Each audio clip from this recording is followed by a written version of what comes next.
MS Dia Preview, informação até você. Sobrenome conta muito. É como no futebol, quando a camisa pesa.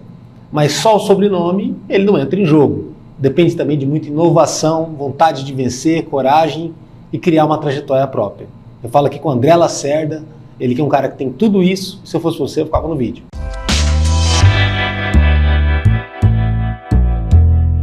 André, feliz aqui ter você aqui. E nós estamos mais felizes de poder ter essa oportunidade de estar contigo aqui no MS em Dia. Poxa, mais um nome, mais uma edição, mais alguém diferente que vem aqui no programa. E eu falo da questão da referência, né, do sobrenome. Sempre alguém que tem um pai, um parente muito grande no segmento que ele entra. É de certa forma uma pressão, mas é também um orgulho, uma referência legal. Muita gente gosta também do Dr. Lacerda e vai transferir esse carinho para ti, né? Mas também você também fica resignada também ter uma trajetória própria. Como que é essa história do filho de peixe? Peixinho, Peixinho também. Diz que o fruto não cai longe do pé, né? Sim. Olha, para mim é uma alegria imensa, assim, um orgulho mesmo, porque é muito bom quando você não conhece às vezes a pessoa não te conhece, mas ela já te transmite um carinho, né? Por tabela, vamos dizer assim, por conta já de uma história que viveu com meu pai. Então, eu gosto muito que meu pai passou 6 anos na vida pública, né? Sempre foi da carreira privada, é advogado, né? Classista, vamos dizer assim, porque foi conselheiro da OAB 2 vezes, enfim, defensor aguerrido da própria advocacia, mas foi convidado para participar de uma gestão pública, né? E ele pôde viver essa experiência maravilhosa e ter esse contato com a população de Campo Grande com ótimas experiências, né? Ser decisivo, né? Com êxito, né? Eu lembro da entrada dele, na época, 2016, 2015, por aí, né? Naquela altura, né? Organização do partido e tudo mais. Exatamente. E ele sendo citado como um ponto de equilíbrio de todo o projeto, algo que se configurou depois. Vale a pena dizer, né, que na Prefeitura de Campo Grande, num ciclo anterior, foi só ele o secretário de governo. Durante 6 anos, e ele foi um coordenador de campanha. E de lá para cá, troca-se toda hora o secretário de governo. Nem um ano direito, já foram 3. Então é uma comparação que mostra muita coisa, né? Ele foi parte de um grupo. Isso é muito importante, né? Ele foi um alicerce, um estrategista. Eu costumo dizer isso. Meu pai nunca foi candidato, né? Ele sempre foi político, mas da parte de estratégia. Então ele sempre montou do bastidor, né? Do bastidor, sempre foi um ponto de apoio, um alicerce para um projeto. E ele gosta muito disso. Aliás, ele desde a advocacia ele dizia que ele é um advogado de causas. Então ele gosta de se envolver num projeto. Do propósito. Do né? propósito, exato. Quando o propósito acaba, ele vai arrumar outro. Que legal. Poxa, não, mas de certa forma um professor importante que você acabou tendo, inclusive, né, da FUCMAT, da antiga FUCMAT, né? Vocês conversam bastante? Ele é o meu professor, diário. Porque a política é uma arte, né? Envolve você, às vezes, ter uma inteligência diferente da maioria das pessoas, saber recuar, saber como avançar, saber lidar com cada um dos seres humanos, achar uma convergência naquilo. Não é fácil liderar um projeto político. Liderar por si só já não é fácil. Já não é fácil. Em qualquer área, no esporte, na iniciativa privada também. Mas na política eu acho que tem a sua peculiaridade ali também, né? É verdade. Ele me ensina muito, muito mesmo. Todos os dias. Eu vou tomar cada atitude, cada decisão que eu vou tomar, eu uso das ferramentas que tenho, das cartas que tenho, e com certeza ele é um grande trunfo, né, para minha inteligência política, né? A gente fala muito na política de leitura, né? E para você ter uma boa leitura, você precisa ter uma visão ampla e vencer aqueles pontos de miopia que a gente muitas vezes fica, né? O tal do ponto cego, quase. Ponto cego, né? Então assim, a gente não consegue muitas vezes enxergar longe. Então, quando a gente tem um professor da altura dele, do meu pai, né, do Antônio Lacerda, é diferente. Eu gosto muito e aproveito. Hoje você tem um protagonismo interessante, que você está próximo, né? Faz parte da equipe do Beto Pereira. Sim. Né? Que é o nome, talvez aí o raio cair de novo, né? Sim. Pode acontecer. Né? Bateu na trave lá em 2012 o Reinaldo, mas foi uma derrota que depois condicionou várias vitórias. Sim. E esse a gente tem um caso recente do ano passado, o Riedel, né? Que era o 1% que virou O São Paulino adora essa história do 1% que vira título, né? É verdade. Com o Riedel aconteceu isso. É um case eleitoral para o Brasil todo, né? E baseado principalmente em sobriedade, em pragmatismo, em falar a verdade, em ser organizado numa campanha. Sim. E é legal quando isso pesa para uma vitória, né? É claro que isso é uma fórmula não só do Riedel, não foi só do Reinaldo, que aliás, o Reinaldo doeu muito naquele período dramático do começo da recessão brasileira, lá em 2015, né, tudo mais, mas soube superar tudo aquilo com muita classe, com muito cuidado, né, com a população. E hoje você tem a figura do Beto Pereira, está se lançando, embora vejam ele muito jovem, ele parece um cara muito jovem, um cara da renovação, ele tem uma grande experiência, ele foi deputado federal, né? E tem uma visão de renovação, né? Sim. E você tá lá também é uma prova disso, né? Sim. Porque às vezes as pessoas falam de renovação, mas você vai conhecer a equipe da pessoa. Na prática, é né? só a pessoa da antiga, da velha guarda, Exato. aquele pensamento pesado. Não, o Beto tem isso muito livre, né? E a forma de lidar com os problemas muito baseada em observação, ação e medição, né? Eu acho o deputado Beto Pereira, ele tá totalmente maduro. Eu acho que, na verdade, o partido está muito maduro para essa eleição. O PSDB teve a experiência com o Reinaldo em 2012. Em 2016, teve a experiência com a Rose. 2020, não lançou candidatura, porque tinham já um combinado, né, político.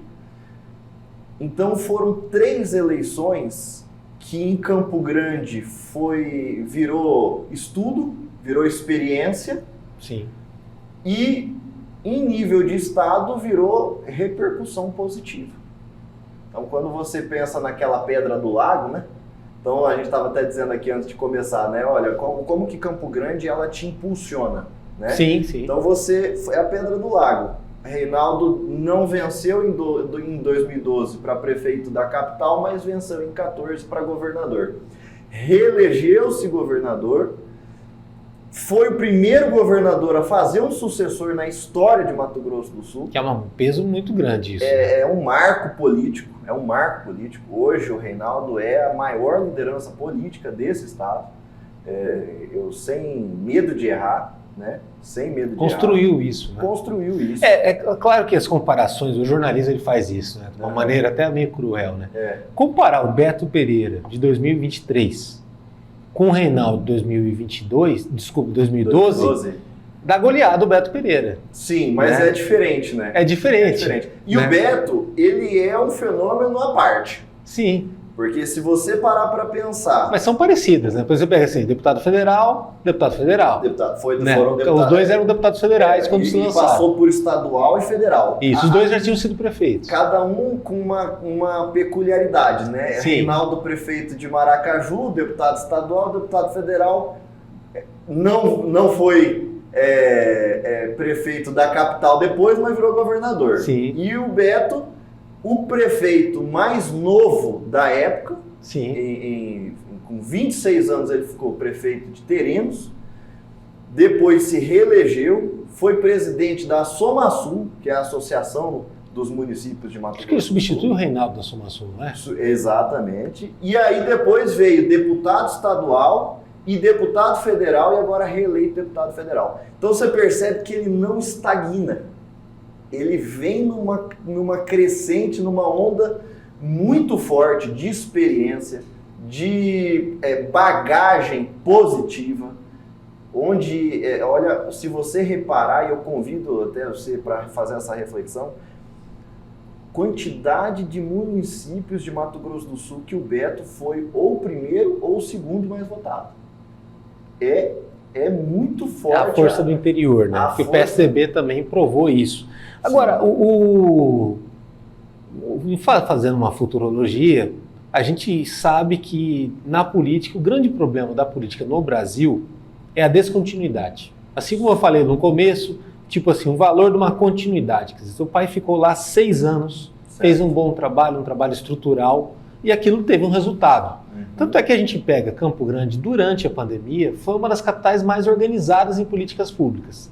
E no pós-pandemia, naquela altura, vamos botar ali em dezembro, dezembro de 2021, o prefeito e ex-prefeito de Campo Grande era aclamado nas comemorações de Natal, como um popstar praticamente, algo que ali era inevitável talvez na cabeça dele ou de muita gente que estivesse próximo, esse cara não sair para candidato a governo, porque a popularidade dele era muito alta. Certo. Né? Perfeito. Vem a campanha, a outra pessoa ganhou, ele concorreu, não foi da melhor forma, mas isso mostra, fazendo um recorte, a força do que foi todo aquele ciclo. Depois a gente não tem continuidades. Você tem muita timidez na substituição da troca do prefeito pela atual prefeita, dificuldade para acertar o secretariado, as trocas, a demora para acertar, né, lidar com a imprensa, a opinião pública, botar a coisa em prática mesmo. Tanto é que agora parece estar engrenando um pouquinho, mas agora já passou muito tempo, né? Já quase 1 ano e meio disso aí. Seja quem for o eleito ou eleita no que vem, vai pegar uma Campo Grande que é uma panela de pressão, com muitos problemas sociais, com uma dificuldade de obras paradas, de infraestrutura, e principalmente com a pressão de ser perto de uma metrópole. Está longe de ser uma metrópole ainda, mas está chegando lá com 1 milhão de habitantes, muita gente vindo de fora. Como que é pensar esse desafio? Porque eu sei que você é um dos caras que já está pensando o Campo Grande do futuro, junto com toda uma equipe, especialistas e tudo mais, e eu sei que isso não é um assunto festivo, né? Embora na eleição tentam se colocar sempre de uma forma festiva, por trás de toda aquela festa da democracia tem um trabalho árduo de estudo, de planejamento. Como que é também estar participando disso, estar praticamente à frente também dessa situação e vendo os problemas que a cidade está enfrentando? Eu não estou à frente disso. Mas em muita coisa você está, né? Mas eu estou contribuindo até por conta de todos os estudos que nós fizemos sobre Mato Grosso do Sul, né, ao longo do ano passado. Né? Eu fui candidato a deputado estadual, nós visitamos os 79 municípios, pude conhecer muitas pessoas, conhecer muito do nosso estado e de Campo Grande. É uma coisa interessante de se pensar, porque tem até um estudo feito pela UFMS, não está mais 100% atualizado, porque ele é de 2016, mas é fantástico, fantástico. Aliás, eu sou um amante da academia e eu acho que as universidades, a academia como um todo, os universitários, né, pedir ajuda para os universitários, sim, eu acho que a academia ela precisava participar mais. Sim. Porque produz-se muito e muitas vezes com recursos públicos. Sim, o corpo técnico da coisa, né? Porque quantos artigos a gente tem acadêmicos, graduandos, pós-graduandos, mestrandos, doutorandos, pós-doutorandos, que estão escrevendo assuntos de interesse público e que muitas vezes passam desapercebidos pela classe política. Ou por falta do político ir, ou por falta da academia também ter o interesse de participar, né? Então eu faço questão de, na minha contribuição, onde eu posso, convidar. Falar, olha, universidade, vamos participar com a gente. Vamos, o que você pensa sobre tal coisa, sobre tal problema, né? É verdade. Né? Então, a UFMS fez esse levantamento em 2016. O artigo chama-se Dos Vazios Urbanos de Campo Grande. Indica a leitura para todos que estão aí acompanhando aqui o MS em Dia. Lá você vai ver a história cronológica pelo desenvolvimento, pela leitura urbanística de Campo Grande, como que ela era uma cidade planejada, que nasceu planejada, como que ela perdeu-se os freios quando virou capital, o êxodo rural que veio para buscar e construir uma capital. Você percebe nesse levantamento feito pela UFMS que em 20 anos Campo Grande aumentou de tamanho quase 8 vezes. Puxa, aí fica insustentável, hein? Como que você vai ter um planejamento urbano? Não existe planejamento urbano para você aumentar uma cidade 8 vezes em menos de 30 anos. Então, isso geram problemas. Geram problemas. E são problemas que a gente tem que ficar atento a isso. Porque esses problemas dão causa para outros subdivididos que muitas vezes a gente não entende. Fala, mas por que a gente tem esse problema? Vamos resolver esse problema aqui, mas você não resolve a causa. Sim. Né? Então foi parte... Que é o dinheiro bem gasto, né? Quando você faz a forma de forma global as coisas, é o dinheiro bem gasto. Eu vou falar uma coisa que é polêmica e vão ter várias ressalvas, tá? Mas não é que falta dinheiro. Falta projeto. 6,4 bi o próximo orçamento do ano que vem. Né? É um senhor dinheiro. Então o que a gente tem que pensar quando a gente fala em planejamento, em desenvolvimento? E eu costumo falar muito isso para várias pessoas nesse tempo que eu tenho de vida pública, que é pouco, mas que a gente já rodou bastante. Entidades públicas não recebem salário. O que é entidade pública? Brasil, estados e municípios. Não recebem salário. Eles recebem uma renda que é produzida e encaminhada por meio dos tributos. O que eu quero dizer com isso? Se Campo Grande recebesse um salário de 1.000 e ela pudesse investir X na saúde, X na Y na educação, tal... Como a gente faz com a nossa conta. Como a gente você recebe, você paga isso, você paga aquilo, sobra um pouco ou não sobra. Você pensa assim, olha, eu recebo um salário. E vai ignorar uma conta que depois ela vira juros. Se eu tenho uma conta de luz, que todo mês uma média minha é de X... eu vou me preparar porque eu sei que mês que vem vai vir X. Pronto, acabou. E eu sei o quanto que eu vou ter para pagar. Qual que é a dificuldade grande que nós temos nas entidades públicas? Você não tem salário. Então, por que tem tanto feriado? O povo fala, mas tem dia de namorado, tem dia dos pais, tem dia das mães. Para que ao longo do ano a gente fomente o pagamento de tributos, o ciclo da renda. Por isso que a gente tem que ter emprego, porque as pessoas têm que ter dinheiro, porque tem que gastar dinheiro e fazer o ciclo. O ano todo. Porque quando você pega, final do ano arrecada muito, mas no meio do ano não arrecada nada. Isso para o município, para o estado, para o Brasil, não é saudável. Não é saudável. Então o que acontece? É importante, eu trago a importância de você ter experiência naquele cargo qual você está pleiteando. Se você não tem a experiência direta, mas que você viva uma experiência gradual até que você se prepare para entender o que é um orçamento público. E a história do propósito também, né? Saber o que é necessário para aquela situação. Por exemplo, é inevitável, por conta da tua candidatura, que você teve no ano passado, te associar a uma questão de tecnologia, de modernidade, tudo mais, não só pelo case que você conseguiu na campanha, já vamos falar disso, mas também por ter abraçado essa bandeira que ainda é um tabu. A gente está no interior do Brasil, é uma capital com jeito de interior que ignora certas coisas.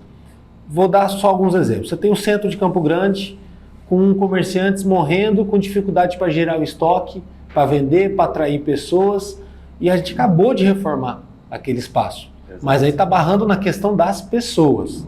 Né? E fora isso, a gente ainda tem muito a moda antiga esse recolhimento de tributos em Campo Grande. Seja do ISS, seja do próprio IPTU, o que gera inadimplência, dificuldade para você lidar com essa inadimplência.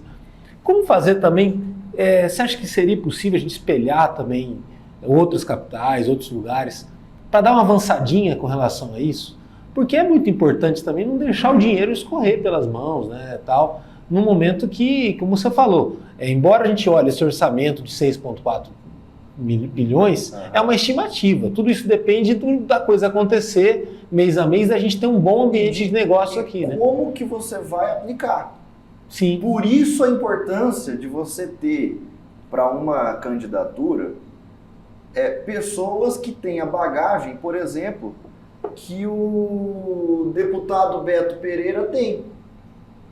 Que entre os nomes que estão aí, aquele que é o único que fez uma gestão aclamada enquanto prefeito. Saiu com 90% de aprovação, quase algo assim. 90% de aprovação lá de Terenos. Histórica. Aliás, quem passa lá na frente de Terenos, aquela praça, aquela entrada da cidade, feitos históricos que aconteceu naquele município, aconteceu na gestão do Beto Pereira lá. E até a questão do preconceito que existia contra a cidade, né? Parecia que era uma cidade menor e tudo mais. Que era aquela tida como uma cidade satélite, não, agora virou uma cidade mesmo, né, independente. Enfim, Então a gente construiu, o Beto ele tem essa experiência.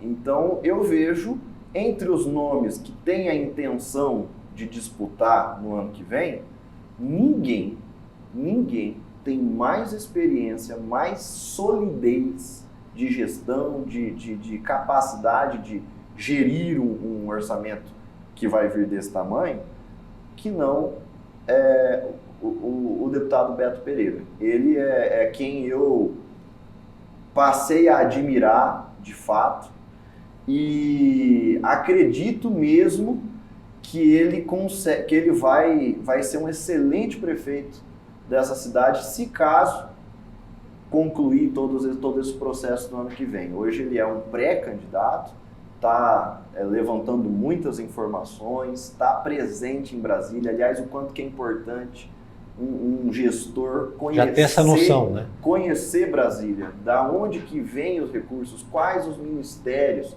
ter contato com esses ministros, ter liberdade lá em Brasília para poder conversar com os outros parlamentares, colegas. Então, assim, eu penso que o futuro da nossa cidade morena ficaria mais segura, né, se tivesse na mão de uma pessoa com a experiência que o Beto tem. Bom, você passou por algo que todo mundo deveria passar, né, que é uma candidatura. Mas né? Não recomendo. Viver, então, aquele estresse todo e tal. Como que foi isso também? Que também te amadurece bastante, né? Você hoje tá nessa vivência de partido, vivência de uma equipe de um deputado federal. Então, você ter sido candidato, ter organizado a tua própria campanha, que foi uma campanha com pouco recurso. Enxuta, né? Enxuta. É uma experiência que dignifica muito a história também, né? Eu brinco que eu não recomendo porque é um teste. Né? É um teste, você... Até para os amigos, né? Você vai ver aquela pessoa mais próxima, você contava com o voto dele. É você se expor ao extremo, né? É você se expor para quase todas as pessoas da sua família, dos amigos próximos, mas também se surpreende. O quanto eu me surpreendi. Então você vê, eu tive 2.600 votos. Uma ótima votação. 1.700 votos em Campo Grande. E a gente vai sempre encontrando pessoas aí que apoiaram, né? E mandar esse abraço aí pro Oscar aí que tá com a gente aqui na equipe. Então assim, a gente vai encontrando essas pessoas e tal. Eu tive 900 votos no interior, Danilo. Em cidades que você até não foi? Eu fui votar, eu fui em todas. Foi em todas? Eu visitei os 79 municípios de Campo Grande. Puxa, bacana, hein? E eu fui votado em 68 municípios. Cara, que bacana isso. Então, quando eu passei... Ou seja, valeu a pena, né? Cada visita que você fez, alguma coisa aconteceu. Cada contato, cada conversa que a gente teve, sabe? Para conhecer aquele município, para conhecer as dificuldades daquela região, para conhecer aquele ser humano que tem também as suas peculiaridades, sabe? O quanto é diferente lá e aqui, né? O quanto é diferente lá e aqui. E ao mesmo tempo entender o quanto é salutar e importante, mas gratificante quando você conclui uma política pública como essa que o governador Riedel está fazendo, de levar fibra ótica para os 79 municípios do estado. Mais de 7 mil quilômetros de fibra ótica que o governador Riedel está levando para que todos os municípios fiquem conectados. Para mim, que levei essa pauta de tecnologia, de desenvolvimento tecnológico para Mato Grosso do Sul tão a ferro e fogo, ver um governador que está fazendo esse modelo de gestão, sabe? Eu conversando com empresários daqui de Campo Grande. Enquanto isso pode ajudar também em negócios, empregos, né, e tudo mais. Isso gera oportunidade, sabe? O quanto que isso é importantíssimo. Não é uma fibra ótica, não é um cabo, não é internet. A gente está falando de mudança de vida, a gente está falando de mobilidade social, a gente está falando de geração de emprego, diminuição da fome, que muitas vezes o governo federal está dizendo. A gente vai conseguir fazer isso levando acesso, a oportunidade de uma pessoa ter esse acesso à informação. O que a gente está fazendo aqui? A gente estava dizendo um pouco antes aqui, né, de começar a gravação. Que antigamente se fazia o jornal impresso.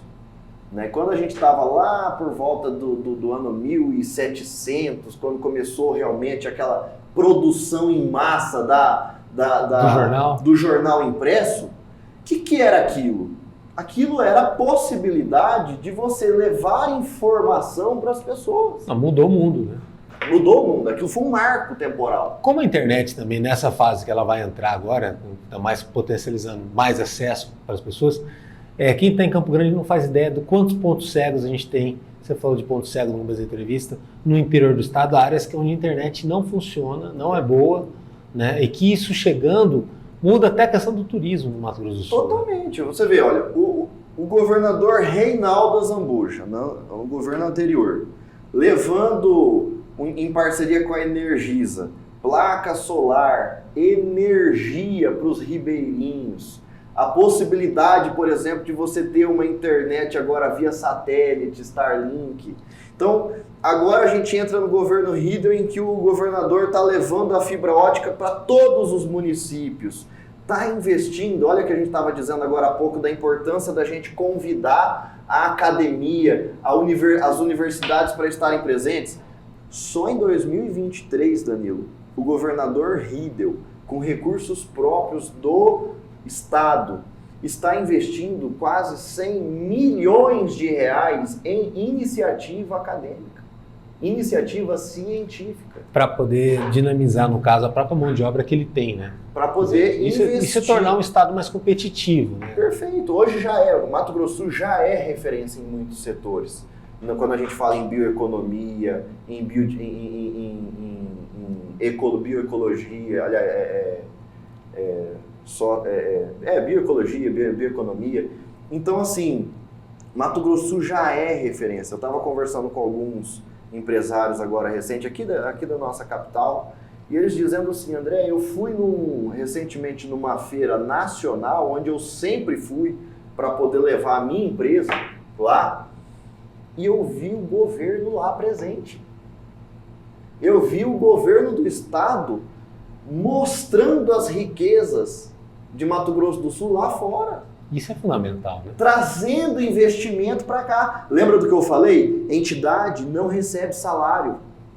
Como é que você consegue recurso? É trazendo pessoas para cá. Então, quando você pega Mato Grosso, quando você pega Campo Grande, que por falta de gestão está perdendo empresas, então, empresas indo para Jaraguari, não saem de Mato Grosso do Sul, mas saem de Campo Grande, porque às vezes está mais favorável aqui, está mais favorável ali. Então, é muito importante a gente ter esse modelo de gestão eficiente, com pessoas experientes, que sabem o que estão fazendo, porque quando uma pessoa sabe o que faz, você pega o governo Riedel. Temos 10... A chance de errar é muito menor. 9 meses de governo, a gente continuou na ascensão que nós estávamos, que o Reinaldo deixou. Então o Reinaldo deixou um governo estável, um governo com eficiência, com competitividade, o 5º estado mais competitivo do país. Aí entrou um governador novo agora, que pela experiência, talvez não por ter vivido outras campanhas, mas pela experiência em gestão, em capacidade de liderar, ele assumiu o estado e em 9 meses está trazendo resultado. Quer dizer, esse trabalho de sucessão bem feito, né, que não é só a questão eleitoral de ter vencido novamente, vai muito mais além de um partido, né, de uma bandeira. É de um trabalho técnico mesmo, né? Bom, no caso de uma federação aqui do estado, você também é um governante, de certa forma, né? Como que foi esse trabalho inovador da Federação de Esportes Eletrônicos? Eu sou advogado, pós-graduado em Direito Penal e Processo Penal, estou me fazendo uma outra pós agora em Direito Público, e do nada, né, fundo uma federação de jogos eletrônicos. Teve gente que não entendeu nada, mas na verdade eu sempre fui um entusiasta. Mas eu achei bacana, porque assim, alguém tocar nesse assunto e trazer à tona, né? Confesso que eu lembro na pandemia, quando a Prefeitura de Campo Grande fez um campeonato, né, se não me engano, nós que fizemos. Por meio da Sejuve, e aquilo deu um barulho enorme. Eu falei, olha só, cara, que legal, né? Foi, inclusive, dar um abraço aqui para o presidente da federação hoje, o Everton Ramírez, meu amigo, fundamos juntos, a 4 mãos, essa federação, e ele, como um gestor em matéria de logística mesmo, e eu fazendo as ideias. Né? Que é difícil integrar esse ideias. pessoal, né? Hoje em dia, por exemplo, assim, cada um na sua casa, né? Cada um com seu celular e tal. Como que integra todo mundo para poder lutar por uma causa nesse sentido, né? Talvez em outros esportes aí físicos, é mais simples esse processo. Aí, nesse caso do esporte eletrônico, reunir todo mundo num propósito é mais complicado. Danilo, eu vou um pouco mais a fundo. Falar de esporte não é simples. Não é simples. Nenhum esporte. Então, assim, quando a gente fala assim, outros esportes, eles não estão melhores do que o esporte eletrônico.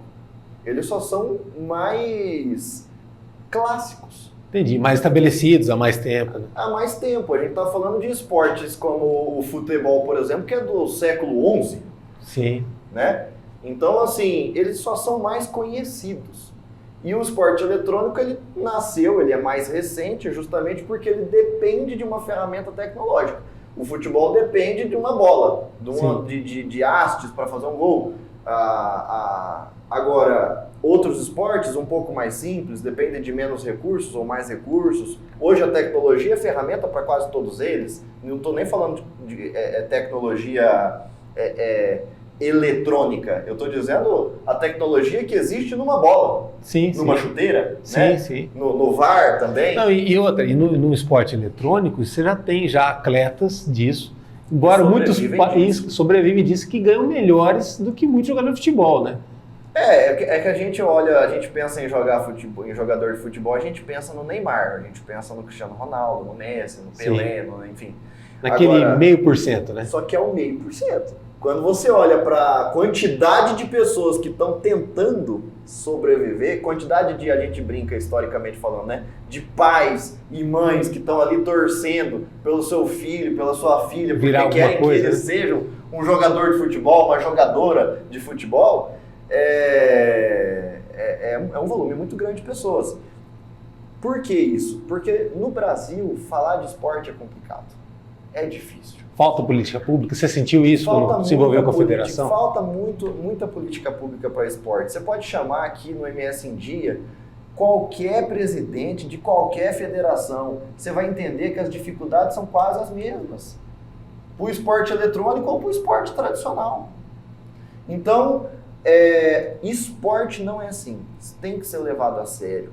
Tá? Esporte é saúde. Esporte é inclusão. Esporte é a possibilidade de uma pessoa, é educação, também, a possibilidade de alguém mudar a vida dele a partir do esporte.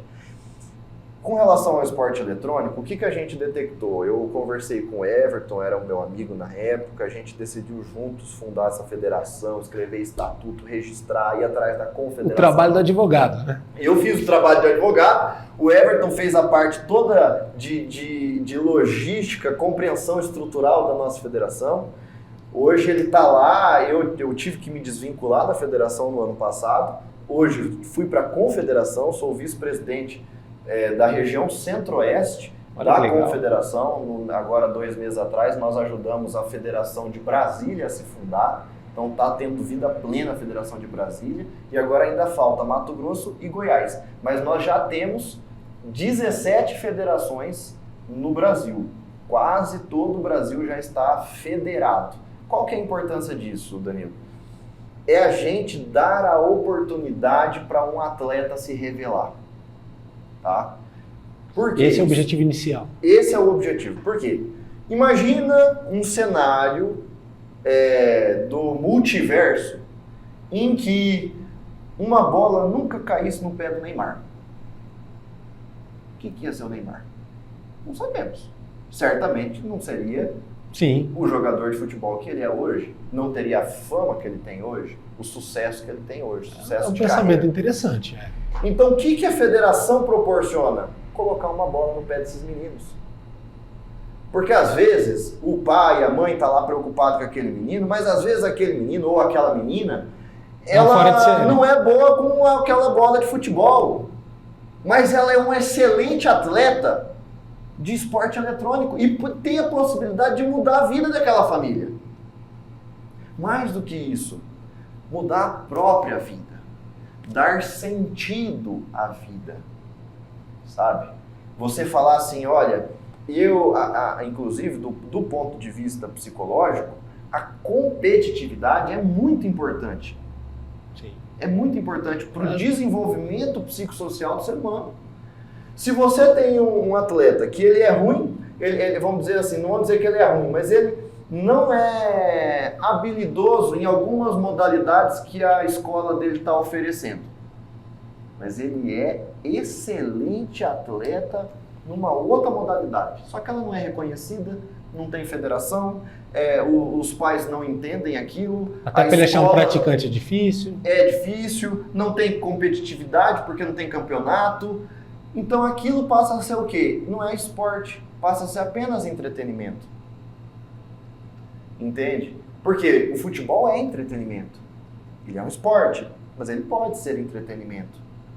Então o que a federação está proporcionando para Mato Grosso do Sul e a confederação para nível Brasil? Fazer este entretenimento virar um esporte. Se você, eu fiz essa pergunta, inclusive, para algumas pessoas que no começo desse ano vinham me questionar, né? Mas é esporte mesmo? Né? E eu falei para eles, então tá bom, eu te pergunto, o que é esporte? Você me fala, o que é? Para mim, é algo que gere uma competitividade, que tenha excelência no que você vai exercer, né? Então... que desenvolva capacidades humanas, né? De uma maneira assim, que exija padrões e tudo mais. Né? Acho que ele não tem aquela liberdade que a arte tem. Isso. Né? Que você pode fazer o que quiser. Né? Sem um regramento. Sem um regramento. O esporte é vencer ou pelo menos competir, agora, participar. Né? Você está sempre integrado no esporte. Eu, como gosto muito da academia e sou acadêmico perpétuo, mas me faltou uma definição até melhor, né? É uma coisa tão importante para a vida da gente. Né? Eu gosto muito de fazer uma construção de conceito, tá? Então vamos lá. Esporte, essa palavra tem uma origem etimológica dupla. Tanto latim quanto grego. Ambas dizem o seguinte, desportar-se, desporto, desportar-se. O que essa origem significa? Pegue a sua preocupação, no latim era uma expressão no latim que significa pegue as suas preocupações e deporte-as. Pegue as suas preocupações e jogue elas pelo porto afora, porque na época era porto. Então, o que é um esporte? O desporto. Ele é lazer, ele se origina do lazer. Sim. Por isso que esporte também é entretenimento. Sim. Só que ele tem, ao avançar da sociedade, a origem do esporte na prática vem da Grécia, do atletismo, é um dos primeiros esportes do mundo. O que é o atletismo? Eu tô aqui conversando com você, eu olho para uma árvore distante e falo assim, eu vou chegar primeiro lá. Aí a gente sai correndo e você fala assim, mas você foi primeiro. Então calma, vamos fazer uma largada. Uma regra. Agora a gente vai riscar o chão aqui, não pode pisar na linha. Então, não é mais ir, tem que dar a volta na árvore e voltar. Então, quando a gente instiga a competitividade, um regramento, de um lazer, de algo que originalmente veio do entretenimento, você começa a desdobrar no que é o esporte, saúde, o esporte educação, o esporte... E no caso do esporte eletrônico, e essa revolução, essa transformação toda para o ser humano, e para esse mercado todo, ela é muito mais latente, né? Porque a gente está falando de uma indústria bilionária, né? Sim. Na verdade não é latente, né? Ela é gritante, porque Sim, você percebe... É uma revolução que vai acontecer muito rápido. E está acontecendo, né? Então é algo, por exemplo, que eu costumo dizer assim, não é mais opinativo. Até um pouco tempo atrás a pessoa falava assim, eu gosto, não gosto, acho que tem que ter, acho que não tem que ter... Não é mais opinativo. A gente está falando de um segmento social que gera emprego, gera renda, mobiliza mercado, tá? Gera mobilidade social, gera oportunidade de vida. Então aqui em Campo Grande, por exemplo, mandar um abraço até pro Ataidão, né? Lá do Inhaiá, ele venceu esse campeonato que você mencionou, que foi feito em parceria com a Prefeitura em 2021. Ele venceu o nosso campeonato, R$9 mil em prêmios. Nós levamos ele para dar entrevista na Globo, no SBT, ele como capitão da equipe dele. Essa equipe dele venceu o campeonato nacional da Taça das Favelas. Caramba. R$60 mil em prêmios. Então, assim... Oportunidade garantida. Sem essa oportunidade, ele nem disputaria esse outro campeonato maior. Não é vinculado, mas você percebe que a gente vai gerando a visibilidade? Sim. E quando a gente fala em profissionalização... Que é o trabalho de formação que você falou. É a formação do mercado. O que a nossa federação diz? Mercado. A gente precisa criar o mercado. Por que como que um atleta de futebol sobrevive? É salário? Mas por que ele vai receber um salário? Por que alguém vai pagar um salário para ele? Sim, está tudo estabelecido já, né? Porque tem mercado. Sim. Porque eu que sou São Paulino, vou lá na loja comprar uma camiseta do São Paulo. Porque eu que sou São Paulino, vou lá no Morumbi assistir o São Paulo jogar. Ou seja, sem público, a gente não tem. A gente pode ter o esporte, mas não tem vida. Então, o que a federação cria em Mato Grosso do Sul quando a gente começa a bater em todos os segmentos da sociedade, falando da importância do desenvolvimento tecnológico? A gente está dizendo o seguinte, a gente tem que ter mercado. Porque o varejista lá do centro, que está vendendo periférico de computador, ele só vai vender se tiver para quem vender. Se tiver quem compra. O atleta só vai se envolver se tiver campeonato. E para o Mato Grosso do Sul, por exemplo, o Sul Mato Grossense ele é saudosista, né? Então você tem a situação aí do Morenão falando do futebol, do Alandizão lá, que vive exigindo reformas, né? E tudo mais. E aqui já foi um celeiro de muita gente, de muitos atletas de sucesso, de destaque e tal. Mas com esses esportes eletrônicos, a gente tem uma chance de ter um destaque nacional em algo que demande até uma infraestrutura menor, né? Se o foco for nas pessoas. Com certeza. Campo Grande já foi foco, vive esse momento um pouco mais, vamos dizer...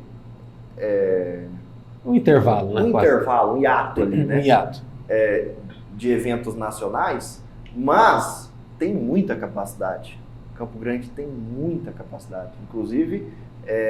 Até para atrair pela qualidade de vida que pode ter aqui, né? Tudo, a qualidade de vida, capacidade que Campo Grande tem, os espaços que Campo Grande tem, né? Então agora o governo do estado já vai entregar agora as reformas que compete ao governo, né? Das pistas de skate, está saindo agora, vai sair a pista de skate lá da Moreninha, que está com execução do governo do estado. Vai sair a reforma, vai dar certo em breve, a reforma lá da pista de skate também, ali do Parque das Nações Indígenas. Essa pista de skate, inclusive, vale mencionar, olha como que o esporte é interessante. Mandar um abraço até pro Reinhard, pro Eric, né, que são da Federação de Skates aqui de Mato Grosso do Sul. Nós temos finalistas, medalhistas de skate em nível nacional que são daqui de Campo Grande. Na Praça do Papa também, bastante. E skate, assim como a gente enfrenta diariamente o preconceito com o esporte eletrônico, mas a gente tem que quebrar esse preconceito. É uma modalidade olímpica. Sim. Como o esporte eletrônico pode vir a ser também um dia. Na verdade, já foi aceito. Né? A gente teve um embate muito forte com o COI quando estava se organizando a Olimpíada do Japão. Que era fundamental, né? Ainda mais na Olimpíada do Japão. E no momento em que o Japão correu contra o tempo para levar sinal 5G para toda a extensão da ilha, né? E aí, o COI disse o seguinte, olha, já não dá mais tempo para inserir nas Olimpíadas. Então, o que o COI fez para ceder à pressão dos esportes eletrônicos? Criou-se uma Olimpíada em paralelo. Hoje existiu, mas a promessa é que não fique, é que seja integrado num único processo. Inclusive, já é a promessa de que lá nas Olimpíadas de Los Angeles vai ser assim. Mas criou-se um processo, uma Olimpíada em paralelo chamada Virtual Olympic Series. em que foi desenvolvidas 5 modalidades esportivas digitais para competir lá olimpicamente. Quais são elas? Automobilismo, você tem a virtualização da corrida, o Gran Turismo. Então você tem vela, ciclismo, alpinismo e remo. Tudo virtualizado. Olha aqui, com simuladores. Com simuladores. Até porque o que é o jogo? O que é jogo, né? O jogo é uma simulação. Sim. De alguma coisa. De certa forma é. Aí uma vez eu fui discutindo com uma pessoa que era contra o esporte eletrônico. Aí eu olhei para ela e falei assim, tá bom, você não acredita que o metaverso, né, a virtualização de algum cenário seja eficiente. Mas me diz uma coisa, mudando de assunto, você já viajou de avião? Aí o rapaz falou assim, viajei, lógico que eu viajei, as pessoas viajam, é normal viajar de avião, né? Eu falei, pois é, não existe um piloto sequer que tirou um avião do chão sem antes ter pelo menos 400 horas de videogame. Isso é verdade. Aí ele falou, como assim? Eu falei, ué, simulador de voo é videogame. Sim. O que você quer definir isso de que jeito? Não é realidade, você não ergueu o avião, né? Você está usando uma máquina para... Nenhuma empresa é negligente ao ponto de permitir uma pessoa tirar um avião de verdade do chão sem ter, no mínimo, 400 horas de voo virtual. Quando a gente teve agora recentemente mudanças no governo, ali no governo federal, nos órgãos ali de trânsito, que diz que você tinha que ter uma simulação para você poder tirar CNH, não sei quantas horas que era naquela ocasião. O que é aquilo? É videogame? É, de certa forma sim. E outra, você imagina quantas pessoas, né, que às vezes já vão direto para a aula prática, né, e tem aquele medo, né, de dirigir e tudo mais. De certa forma, a máquina ajuda nisso também, né? Legitimamente. Na confiança e tudo mais. Né? Eu dei uma entrevista, eu dei uma palestra agora, semana passada, para o FMS, falando sobre os empregos do futuro. Como que vai acontecer? O que vai acontecer em Mato Grosso do Sul, no Brasil? E eu relembrei ele de alguma situação, porque a gente sempre fica nessa pergunta, né? Os robôs vão substituir, roubar os empregos dos seres humanos? Não é assim que funciona. Nunca isso aconteceu antes. E o que eu quero dizer com nunca? Nós passamos por diversas revoluções na história, revolução científica, revolução agrícola, revoluções industriais, a primeira, a segunda, a terceira, agora a quarta. Quiçá estamos entrando numa quinta revolução industrial. Isso nunca aconteceu. Os empregos não acabam. Emprego não é problema, porque o que gera o emprego? A necessidade de demanda. Mas tanto aqui em Campo Grande sobra vaga. Eu não sei se a coisa muito... O que está faltando aí para gerenciar direitinho? Mas o que acontece? Não são os empregos que são eximidos, excluídos, suprimidos. São as profissões que ficam... como é que é a palavra? Obsoletas, né? Obsoletas. Sim, algumas profissões ficam obsoletas. É tipo o assessorista, né? Você vê, você lembra? O telefonista, você lembra? Sim, sim. Fala, sou telefonista, liga lá na casa do Danilo, quero falar com ele. Aqui em Campo Grande, na Dom Aquino, quase chegando na Rua Barbosa, você tinha uma central telefônica, que nos anos 90 você tinha que ir lá para fazer uma interurbana, tinha as cabines, mas hoje é um local para exames, né? Então as coisas vão mudando. Você tinha lista telefônica. Lista telefônica, né? Tinha o nome de todo mundo. Nome de todo mundo. Enfim, assim como alguns aparelhos eletrônicos ficam obsoletos, profissões também nessa evolução, nessa cadeia evolutiva, ficam obsoletas. Porém, sempre abre uma nova porta. Sempre tem novas oportunidades. E quantos praticantes a gente tem aqui ligados à federação? Ligados à federação, nós já temos quase 3 mil atletas atendidos, tá? Atendimentos pela federação. Mas, assim, é muito subnotificado. Segundo um instituto de pesquisa americano, o maior instituto de pesquisa em tecnologia do mundo, chamado Newzoo, em 2022, eles elencaram que pelo menos 3 bilhões de pessoas no mundo se consideram gamer. Olha que legal. Agora eu te pergunto, 3 bilhões é quase metade do planeta Terra. Sim, fora que não tem acesso, né? Fora, tirando quem não tem acesso à internet, quem não tem energia, quem não tem no mundo, né? Então, assim, quase metade do planeta Terra, praticamente quase todas as pessoas que têm acesso a isso tudo, né, se consideram gamer, nem que seja para relaxar em casa. Sim. Sabe? Como hobby, como entusiasta, como FIFA, né? Eu tenho FIFA lá em casa. Para jogar um FIFAzinho, para jogar no celular. Você receber um amigo, jogar o FIFA, tirar uma onda, FIFA, um Overcooked para quem gosta, né? Para jogar entre amigos, namorados, enfim. Então, é muita gente. É muita gente. Então, o que a gente entende? A federação hoje exerce uma função social. Aquela história, cabeça vazia, né? De orientar os pais e os atletas de alta performance ou aqueles atletas de amadores, de nível amador, para que eles se orientem sobre o que é o jogo, o que é o esporte. Você quer ser um atleta de alta performance? A gente te orienta, a gente vai te guiar qual que é o caminho certo. Não desperdiçar o talento, né? Não colocar a bola no pé desse menino. Aqui no caso até a Funesp, a Fundesport, pode passar também a ter uma atenção maior nisso, né? Ano que vem você pensa em candidatar, de repente, ou ser um pré-candidato que trate essa pauta?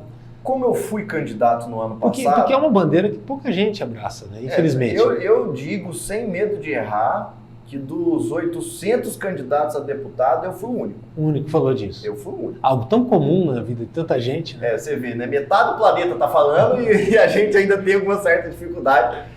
Mas é natural as pessoas me perguntarem se eu serei candidato agora no ano que vem.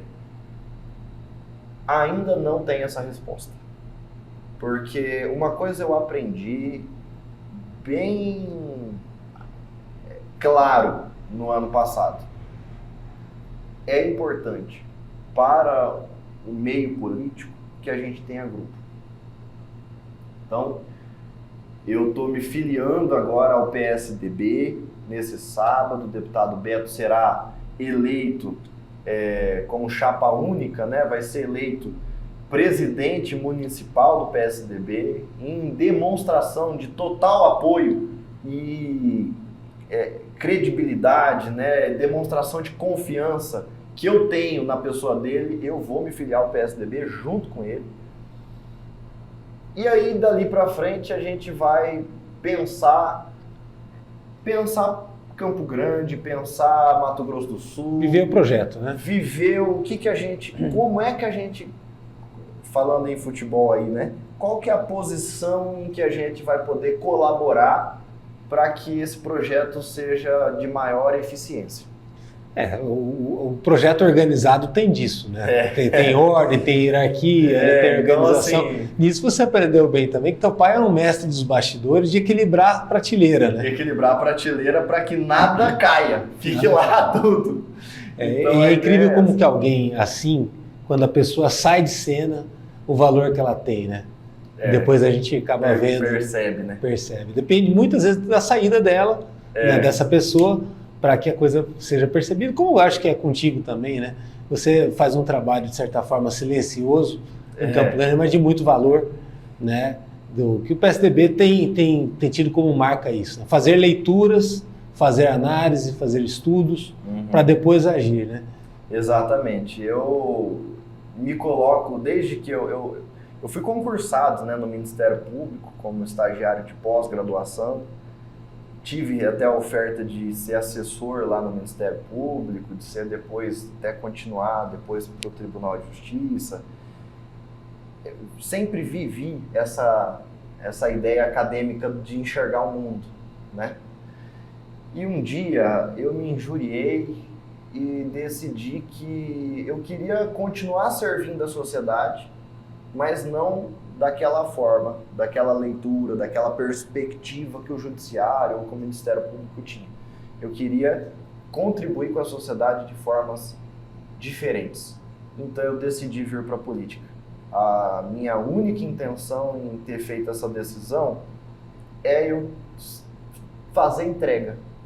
É eu estar lá no palco, num evento da federação, num evento político, num evento público ou privado, mas perceber que esse trabalho que a gente foi bradando para todos os cantos, todos os 79 municípios do Mato Grosso do Sul, esse trabalho está sendo revertido em mudança de vida para o Estado e para algumas pessoas aqui do nosso Estado e da nossa cidade.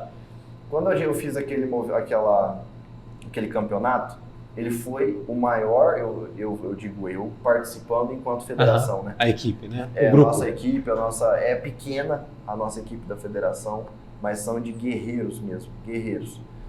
E quando a gente participou daquele evento, no final eu fiz todo o cerimonial do evento.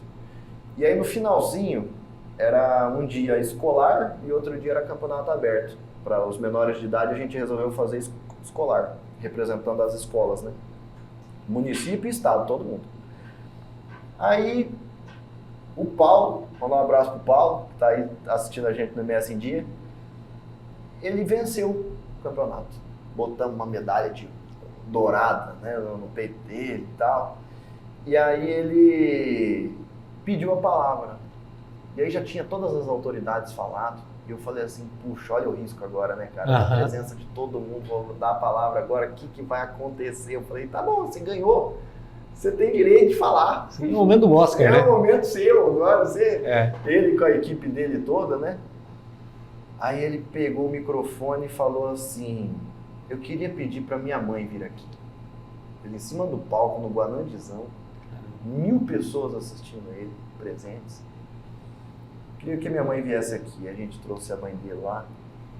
Ele disse assim, mãe, poucos aqui sabem, mas nessa semana eu fui furtado, levaram meu celular.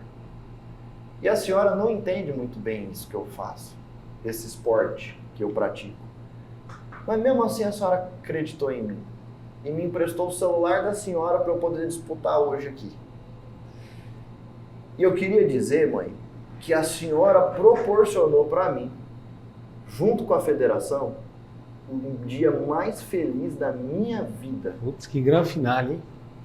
O dia em que eu, agora completando a frase dele, né? Palavras minhas. O dia em que o atleta foi reconhecido como um atleta. Não era mais uma pessoa que estava perdendo tempo, não era mais uma pessoa que era tipo assim, um descansado, isolada da sociedade, segregado, né? Segregado dentro da escola, dentro da sua própria família. Ele não era mais. Agora ele era o centro das atenções, em cima de um palco com 1000 pessoas vendo ele, com uma medalha no peito e dizendo, hoje é o dia mais feliz da minha vida. Eu não ganhei nada para fazer isso. E outra, isso serve de inspiração para muita gente, né? Eu acho que você ter proporcionado isso junto com toda a equipe, né? Ter participado tem um valor muito grande e é um valor que a gente não tem como medir agora, né? Não Essa é a questão. É isso que eu acho interessante. A gente faz, como eu tenho esse propósito em mim, eu não cobro. Aliás, é uma máxima de todo mundo em que participa de qualquer coisa onde eu estou. Eu não vou cobrar para nada. Dinheiro, Deus vai prover, alguma coisa vai acontecer, mas a gente vai fazendo, sabe? A gente vai fazendo. Aliás, é um jeito que eu aprendi até com meu pai. Meu pai, eu vou em todo, não tem um bairro dessa cidade que eu não chego, a pessoa fala assim, puxa vida, você é o filho do Lacerda, não acredito. Porque não tem dimensão, a gente vai fazendo e a gente não percebe. Quando a gente vê o volume de pessoas que a gente teve contato, que a gente conheceu, que a gente às vezes teve a oportunidade de ajudar, infelizmente a gente não pode ajudar sempre. Infelizmente é difícil. Sim. Mas quando a gente consegue... Mas ser parceiro, né? Eu acho que é o principal, né? Se posicionar, né? É ser sincero, né? Eu acho que é o modelo novo de fazer política, que todo mundo diz, né? Velha política, nova política. Eu acho que o modelo novo de fazer política é a gente ter essa sinceridade. Mas é a sinceridade verdadeira, sabe? Não é aquela... Da simplicidade, né? É simples.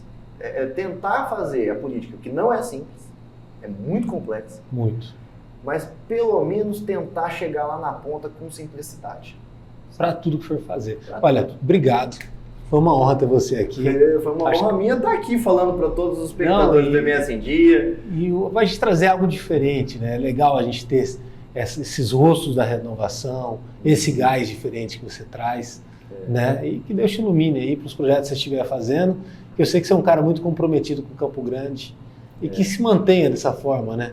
Com esse brilho no olhar, que é o que faz a diferença. Porque a política ela é baseada em sonhos. Sempre baseada em sonhos. O problema é que muitas vezes é fácil esquecer do sonho, né? No dia a dia. E você é um cara do videogame, você quer zerar o jogo. Então, desistir não é contigo. A gente tem que enfrentar os chefões, né? Os bosses. Né, não vai desistir enquanto não zerar o jogo. E, cara, zerando o jogo, você vai pro outro, até dar certo. É isso aí. O que importa é a gente fazer amizade, construir, porque a gente faz muitos planos, alguns dão certo, outros não dão certo, mas a vida ela não vai parar, o disco não vai parar de rodar. E se a gente sair dessa vida com amizades e feliz das histórias que a gente construiu e que a gente pôde proporcionar para a vida das outras pessoas, valeu a pena tudo isso. E acompanhe o nosso trabalho no www.msdia.com.br, lá no YouTube tem os cortes, as entrevistas completas e também muita coisa no Instagram e no Facebook do MS Dia. Até a próxima.